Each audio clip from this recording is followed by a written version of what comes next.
మరి యేసు ప్రభు గురించి కొన్ని మాటలు వినవలసిందిగా కోరి ప్రార్థిస్తూ ఉన్నాం. ప్రియులారా, మరి యేసు ప్రభు వారి లోకానికి ఎందుకు వచ్చి ఉన్నారంటే, నశించిన దాన్ని వెతికి రక్షించడానికి లోకానికి వచ్చి ఉన్నారని ప్రతి ఒక్కరు కూడా తెలుసుకోవాలి. మేము ఎక్కడ నశించిపోయాము అని చాలా మంది అనుకుంటూ ఉంటారు. ప్రియులారా, బైబుల్ చెబుతోంది అందరూ పాపం చేసి చెడి ఉన్నారని. ఆ పాపము నుండి విడుదల పొందాలంటే యేసుక్రీస్తుని సొంత రక్షకునిగా అంగీకరించాలి. ప్రియులారా, మనం ఎన్నో పాపాలు చేస్తూ ఉన్నాము, ఎన్నో నేరాలు, ఎన్నో ఘోరాలు చేస్తూ ఉన్నాం.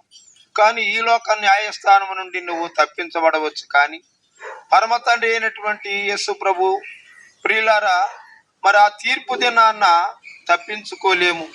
అందుకే ఈ లోకంలో ఉండగానే యేసు ప్రభుని సొంత రక్షకునిగా అంగీకరించినట్లయితే మనము చేసిన పాపముల నుండి, శాపముల నుండి, దుర్నీతి నుండి ప్రియులారా మనం విడిపించడానికి ఆ కల్వరి శిలువ పైన ఆయన ధారలుగా తన రక్తాన్ని ఒలికించి ఉన్నారు.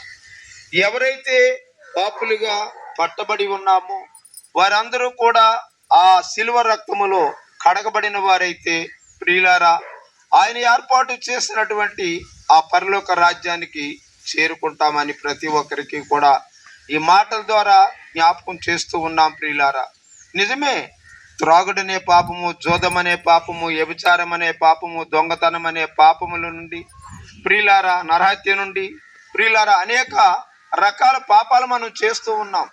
అదే న్యాయస్థానం, ఈ లోక న్యాయస్థానం ముందు మనం నిలబడినప్పుడు నేను పాపము చేయలేదని ప్రియులారా అనేక మందిని ప్రియులారా మరి మనకు సాక్షులుగా పెట్టుకుంటాం. ఎందుకంటే మన దగ్గర ధనం ఉన్నది కాబట్టి.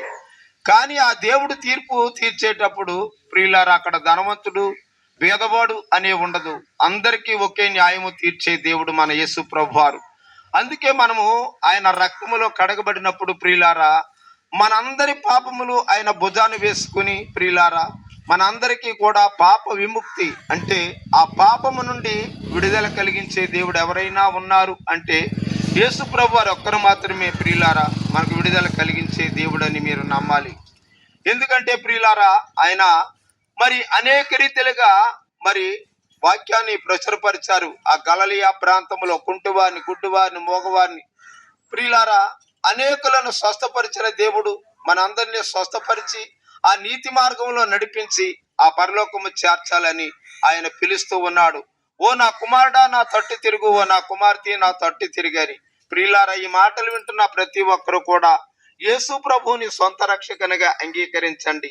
అంగీకరించినట్లయితే ఆయన ఏర్పాటు చేసినటువంటి ఆ పరలోక రాజ్యం ప్రియులారా ఆకలి ఉండదు, దాహం ఉండదు ప్రియులారా.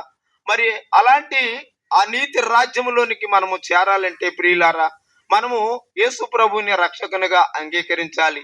అంగీకరించడమే కాదు ప్రియులారా బాప్తిసం తీసుకోవాలి. బాప్తిసం తీసుకుని ఆ రక్షణ మార్గంలో నడిచినట్లయితే ఎవరైతే ప్రియులారా ఆ నిత్య రాజ్యానికి చేరాలని ఆలోచన కలిగి ఉన్నారో వారందరికీ కూడా ప్రియులారా ఆ నిత్య రాజ్యంలోనికి నడవడానికి దేవుడు సహాయం చేస్తాడు. ఎందుకంటే ప్రియులారా ఈనాడు చూడండి, ఎక్కడ చూసినా శాంతి లేదు, సమాధానం లేదు.